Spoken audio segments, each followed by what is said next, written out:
Sebenarnya yang menciptakan konten random itu siapa sih? Konten random berarti kan kontennya nggak jelas arahnya kemana. Itu sebenarnya yang pertama kali nyiptain itu siapa? Terus emang bisa bertumbuh kalau kontennya itu random? Ya tidak bisa, apalagi untuk akun pemula yang kita ini bukan siapa-siapa. Udah bukan siapa-siapa, kontennya nggak jelas, kadang masak, kadang nyuci, kadang ngepel daily rutin. Ya nggak bisa seperti itu, berharap kalau akunnya bisa bertumbuh.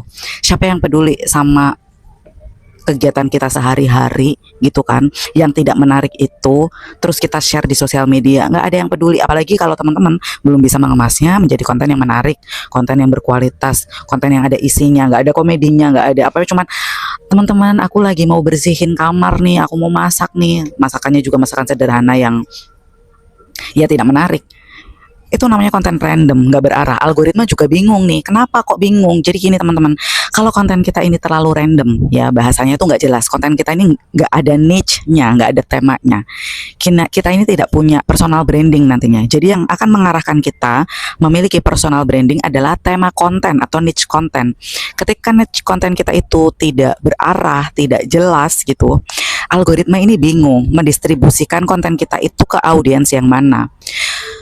Kadang kan gini ya teman-teman, di beranda-beranda kita yang muncul biasanya konten-konten yang direkomendasikan oleh pihak Facebook ya, sehingga muncul di beranda kita yang biasanya sesuai sama niche konten kita atau minat kita gitu. Nah biasanya mereka konten-kontennya muncul di beranda-beranda kita itu, makanya biar kita lihat.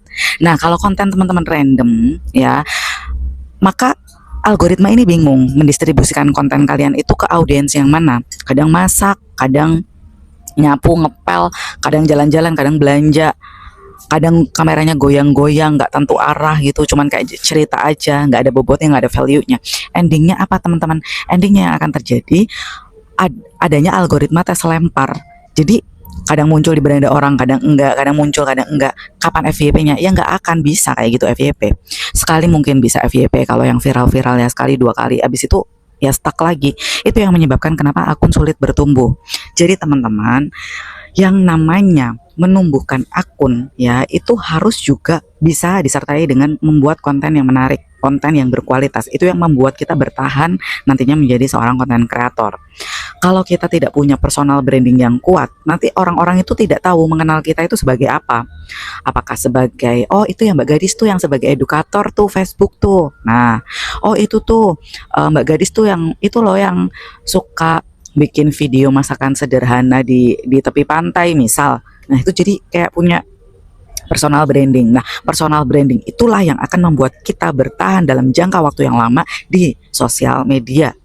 Oke, teman-teman. Jadi kalau sampai sekarang konten kamu masih terlalu random, masih terlalu tidak berarah niche-nya, mau sampai kapanpun kalian akan jalan di tempat. Sudah bisa dipastikan. Kecuali kalau memang dari awal pertumbuhan akun kalian sudah bagus.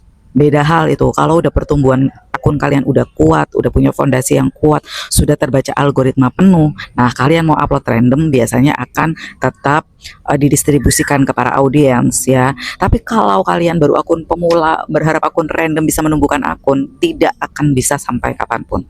Ya semoga ini bermanfaat. Lakukan sekarang atau tidak sama sekali. Salam sukses Facebook Pro, bye.